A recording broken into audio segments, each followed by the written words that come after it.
반갑습니다. 8월 19일 금요일 큐티 스케치 시간입니다. 오늘 본문은 창세기 10장 1절부터 32절까지의 말씀입니다. 오늘 본문은 이렇게 시작합니다. 노아의 아들 셈과 함과 야벳의 족보는 이러하니라. 홍수 후에 그들이 아들들을 낳았으니. 오늘 본문은 노아의 후손들이 어떻게 되는지 이름들을 나열하면서 설명하는 본문입니다. 이 모든 이 이름들이 쭉 나오는데 특징이 두 가지가 있는데 오늘 그 두 가지만 살피도록 하겠습니다. 첫 번째는 번성한다는 것입니다. 번성. 그런데 그 어떻게 번성하느냐? 하나님의 뜻 안에서 완전하게 번성한다. 하나님의 뜻은 계속된다. 하나님의 축복은 계속된다 하는 것을 말하고 있습니다. 오늘 그 이름이 나온 숫자가 몇 명이냐면 70명인데요. 70명만 이렇게 자손으로 있지는 않았을 것입니다. 그러나 오늘 본문이 의도적으로 70명으로 구성을 합니다. 그 말은 70명은 성경에 있어서 완전수를 말합니다. 완전수. 야곱의 가족이 70명이었죠. 70명이 이제 이집트로 내려오는 70명. 그리고 이스라엘 장로가 70입니다. 이스라엘의 70인 장로. 뭐 12도 마찬가지입니다. 12도 12제자라든지 완전수입니다. 7도 하나님의 숫자, 완전수죠. 그래서 성경은 그런 이제 숫자를 통해서 우리에게 어떤 하나님의 뜻이 완전하게 일어난다. 하나님의 섭리 안에 있음을 보여주는 그런 상징적인 숫자로 사용하지요. 그리고 이 신약 시대 예수님이 70인 전도대도 이제 만들었어요. 70이라는 것이 또 뭐 12강줄이 남겼다. 이런 것이 다 완전하다 하는 그런 의미입니다. 그래서 하나님께서 번성케 하신 하나님의 노아의 후손들이 이렇게 하나님의 은혜 안에서 이렇게 완전하게 번성하고 있다. 그 축복이 계속되고 있다는 것을 오늘 먼저 가르쳐 주고 있고요. 오늘 32절까지를 쭉 보면 홍수 후에 그 땅의 백성들이 이렇게 나뉘었다. 셈함 야벳을 통해서 이렇게 나뉘었다는 것을 이야기를 하죠. 그리고 이제 좀 특징적으로 길게 이야기하는 내용이 8절부터입니다. 8절. 이게 함의 아들들이에요. 어제 본문에 함은 어떻게 됐습니까? 함은요, 저주를 받았잖아요. 노아의 그 벌거벗은 모습을 보고, 술 취해 벌거벗은 모습을 보고, 비방 수준의 비웃음 혹은 조롱투의 그런 나눔을 통해서 형제들에게 셈과 야벳에게 아버지가 이런 실수를 했다. 아버지가 이렇게 부끄러운 모습을 보였다. 이렇게 이야기를 했죠. 비방이 들어가 있는.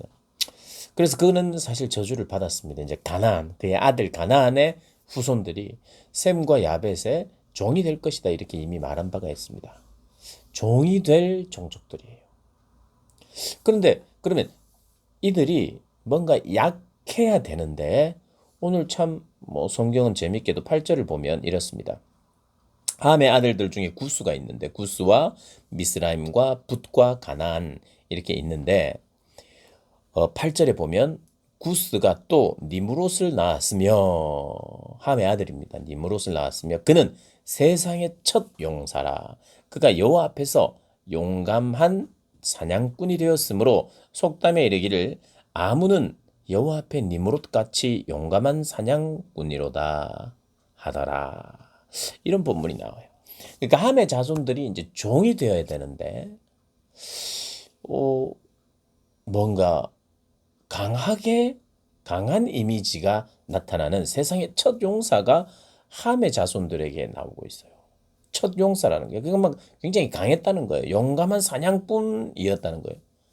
근데 여호와 앞에서 용감한 사냥꾼이었다라고는 하는데 여호와 앞에서 있었다라고는 하는데 이것이 참 부정적인 의미인지 긍정적인 의미인지는 참 사실은 이 본문으로는 잘 체크하기가 힘듭니다. 그러나 어찌되었든 강한 자들이 오히려 세상에 있는 것을 약간 엿보게 하는 것이에요. 셈의 족보, 셈의 후손으로 아브라함과 이삭과 야곱이 쭉 흘러가거든요. 그래서 결국에는 그 계보를 통해서 다윗 왕이 탄생하고 그 계보를 통해서 예수 그리스도가 오신단 말이에요. 그 계보는 약합니다. 그리고 여인들도 나오고 오히려 하나님이 노아를 통해서 저주한 그 족보에는 이렇게 강한 자들이 나와요. 그래서 우리가 기억해야 되는 것이 있습니다. 어쩌면 함의 자손이 강했는데 어쩌면 그리고 우수한 기질도 있었고 능력도 있었는데 그것이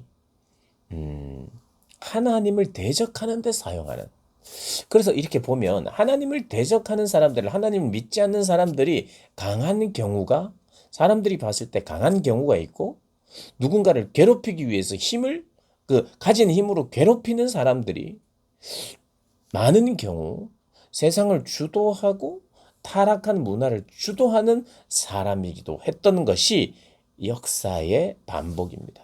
그러면 항상 기독교인들은 약하고 모자라고 눌리고 이렇게 살아야 되느냐? 그런 뜻은 아니에요.